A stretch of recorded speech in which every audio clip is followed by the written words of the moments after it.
Bonjour à toutes et à tous, je suis très heureux de vous retrouver aujourd'hui dans cette nouvelle vidéo. J'ai décidé de réaliser celle-ci pour une raison très simple. J'ai pu constater que de nombreux membres de blog se posent les mêmes questions. Le problème est qu'il vous est pratiquement impossible d'obtenir des réponses concrètes et précises à celles-ci. Nous avons donc essayé dans cette vidéo de remédier au mieux à cette problématique. Voyons ensemble le contenu de celle-ci. Je répondrai dans un premier temps à la question que se posent tous les porteurs de projets. La création d'une microcrèche est-elle, oui ou non, rentable? Nous passerons ensuite en revue dans la seconde partie 3 questions qui m'ont été posées par Vince, membre du blog. Celui-ci souhaiterait savoir, tout d'abord, s'il sera en mesure de créer une microcrèche avec un apport nul, mais à côté de ça, un joli matelas d'épargne derrière lui. Dans un second temps, il voudrait savoir à combien s'élèvent les aides des différents organismes d'État, minimales et maximales. Pour terminer, il souhaiterait connaître le prix de revente d'une microcrèche et s'il est facile de trouver preneur.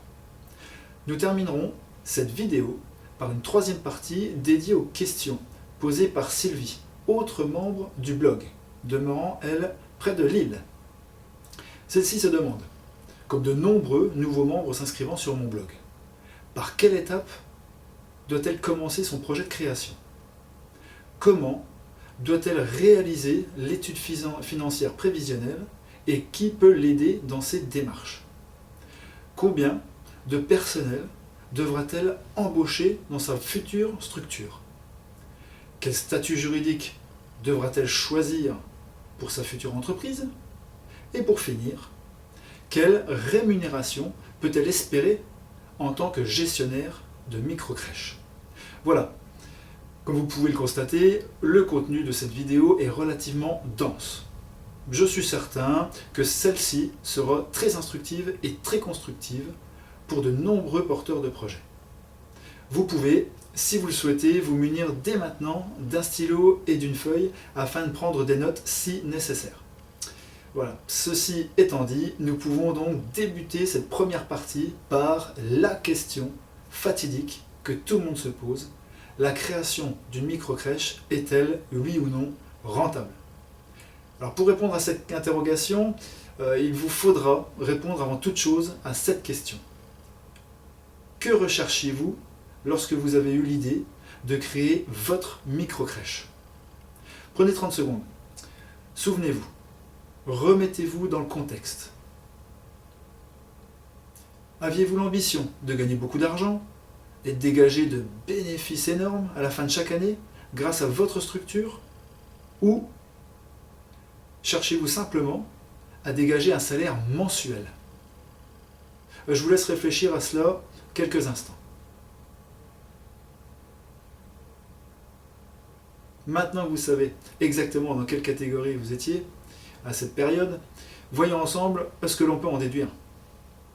Si vous vous situiez dans la première catégorie de personnes, souhaitant dégager de gros bénéfices et s'enrichir grâce à une seule microcrèche, je suis désolé de vous annoncer aujourd'hui que cela relève tout simplement du rêve.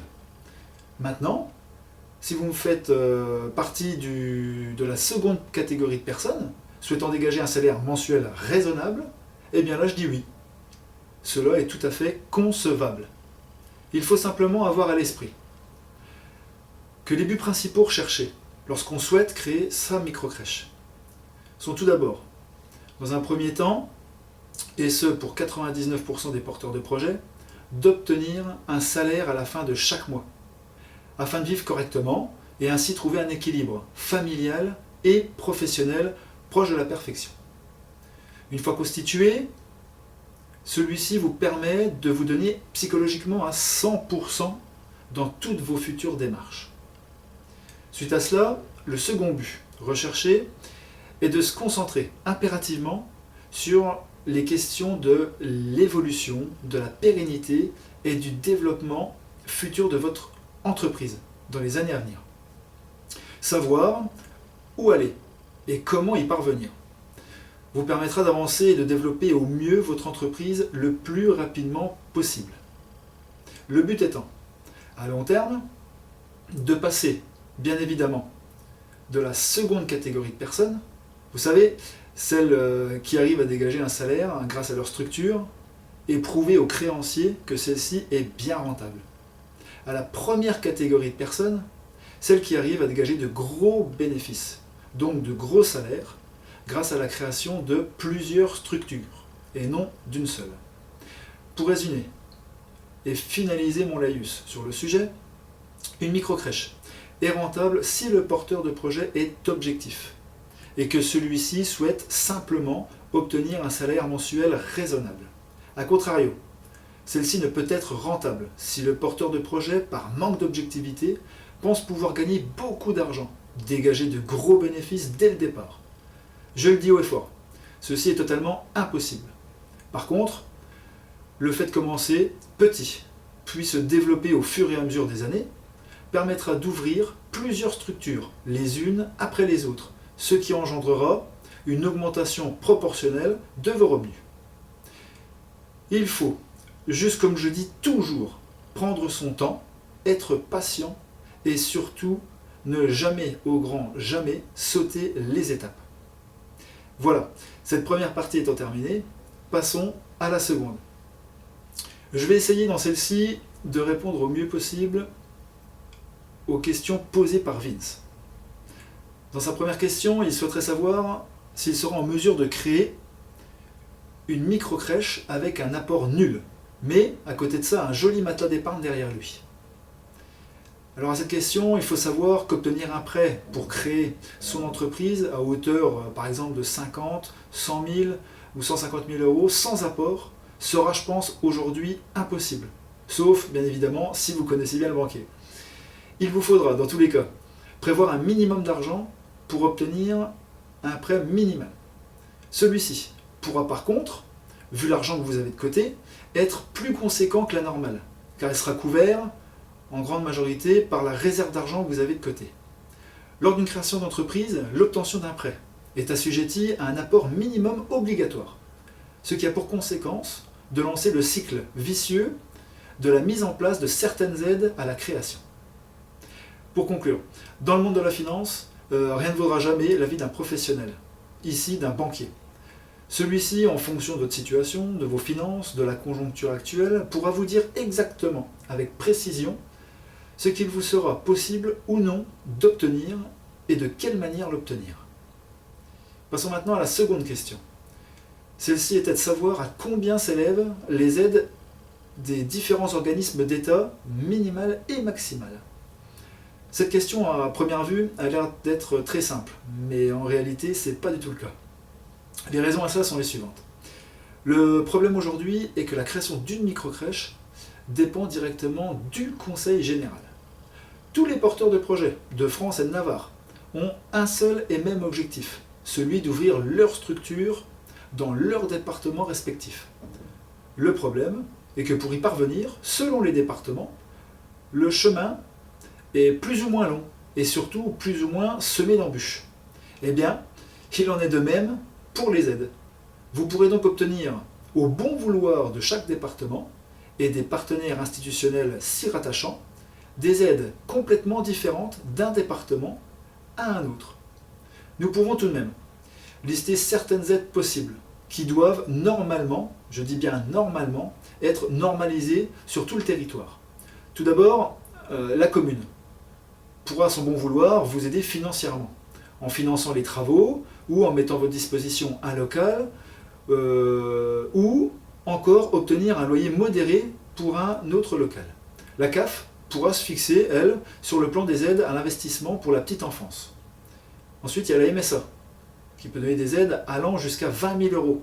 Alors faites attention, pensez bien à la MSA, car le budget n'est pas négligeable. Le Conseil général aussi peut avoir voté différentes aides pour l'aide à la création de structures de ce type. Enfin, je ne pense pas, parce que vu la crise, aujourd'hui, elles sont très basses, voire inexistantes. Pour conclure cette réponse, vous devrez impérativement, dans tous les cas, vous rapprocher de chaque partenaire dans le département que vous aurez choisi pour créer votre structure. Il nous reste enfin à voir la dernière question de Vince. Quel est le prix de revente d'une micro-crèche et s'il est possible de trouver facilement un repreneur? Alors pour cette question, je suis sincèrement désolé, mais aujourd'hui, je n'ai pas de réponse à vous fournir. La raison à cela est très simple. Depuis que je m'intéresse de près et que je me suis spécialisé dans le domaine de la création de micro-crèches, c'est-à-dire environ depuis 2008, je n'ai jamais eu l'opportunité de connaître un rachat de micro-crèche. Le seul cas que j'ai pu voir, cela ne remonte pas à très longtemps, puisque ça a touché directement une de nos membres. C'est une personne qui souhaitait revendre non pas sa micro-crèche existante, mais seulement son projet, presque terminé, de création de micro-crèche. Les seules expériences que j'ai pu constater à ce jour sont soit la réussite et la structure perdure durant de nombreuses années par la suite, soit l'échec. Et là, la structure ferme très rapidement. Alors je lance un appel à toutes les personnes qui visionneront cette vidéo. Si jamais quelqu'un a déjà vécu une expérience comme celle-ci, laissez vite un commentaire sous cette vidéo, car ce sujet est vraiment très spécial et très intéressant pour tout le monde, et moi le premier. Alors un grand merci d'avance. Nous en avons terminé avec les questions de Vince. J'espère avoir répondu au mieux à vos attentes. Je suis impatient de lire toutes vos réactions sous la vidéo.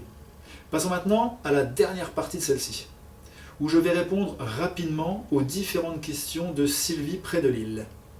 Celle-ci se demande, comme de nombreux nouveaux membres s'inscrivant sur mon blog, par quelle étape doit-elle commencer son projet de création?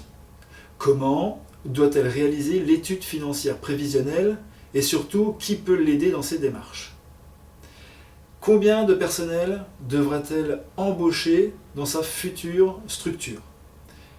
Ensuite, quel statut juridique devra-t-elle choisir pour son entreprise? Et pour finir, quelle rémunération peut-elle espérer en tant que gestionnaire? Alors cela va certainement vous sembler drôle, mais ma réponse à toutes vos questions sera peut-être à vos yeux très bête, mais je vais vous expliquer pourquoi je le fais en mon âme et conscience, de vous donner cette réponse si simple. Toutes les réponses à vos questions, Sylvie, sont présentes dans les articles de mon blog.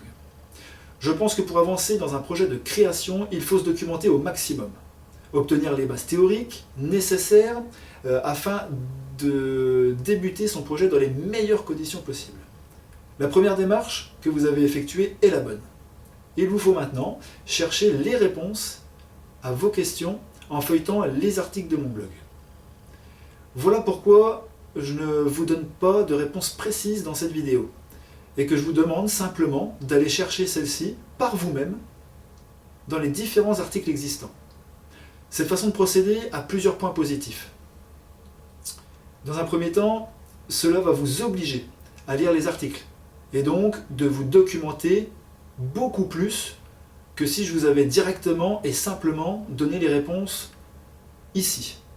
Grâce à ce travail, vos connaissances dans le domaine de la création de micro-crèches seront alors plus conséquentes. Ensuite, dans un second temps, cela vous permettra d'obtenir déjà des réponses à vos questions, mais surtout des réponses aux questions à venir que vous auriez été susceptible de vous poser par la suite. Alors voilà. J'espère que vous comprendrez ma démarche. Croyez-moi, c'est pour votre bien et le bien de toutes les personnes dans la même situation que vous. La seule question à laquelle je répondrai directement est la suivante, puisque c'est le thème du jour. Quelle est la rémunération que peut espérer un gestionnaire de micro-crèche? En créant une micro-crèche, nous pouvons dire approximativement que le gestionnaire peut espérer dégager un salaire mensuel variant de 1200 à 1500 € par mois. Voilà, nous en avons terminé. Cependant, j'aimerais maintenant vous poser une question très importante pour laquelle je souhaiterais obtenir sous cette vidéo un maximum de réponses de votre part. Il est vrai que les nouveaux membres de mon blog me posent, comme Sylvie l'a fait, toujours les mêmes questions. Je suis donc arrivé à me demander s'il ne serait pas bon de réaliser un ouvrage dédié spécifiquement aux bases de la création de micro-crèches. Je souhaiterais connaître votre avis Cela, comme vous le savez, est très important pour moi, comme à chaque fois. Alors si vous souhaitez m'aider et aider les autres membres, laissez-moi s'il vous plaît un commentaire sous cette vidéo en me donnant dans un premier temps votre ressenti sur celle-ci, ainsi que sur les informations que j'ai pu y laisser et vous y faire découvrir. Puis dans un second temps, je souhaiterais obtenir votre avis personnel, à savoir s'il vous semble bon de réaliser ou non la rédaction d'un ouvrage dédié spécifiquement aux bases de la création de microcrèches. J'ai vraiment hâte de lire vos commentaires pour connaître vos avis. Alors je tiendrai à vous remercier pour l'intérêt que vous portez à mon blog. Merci aussi pour votre fidélité. Et je vous demanderai de ne pas oublier, s'il vous plaît, de partager sur vos sites, blogs, forums, réseaux sociaux cette vidéo afin que nous soyons toujours plus nombreux sur mon blog. Alors, dans l'attente de lire vos commentaires sous cette vidéo, je vous dis à très vite et à très bientôt.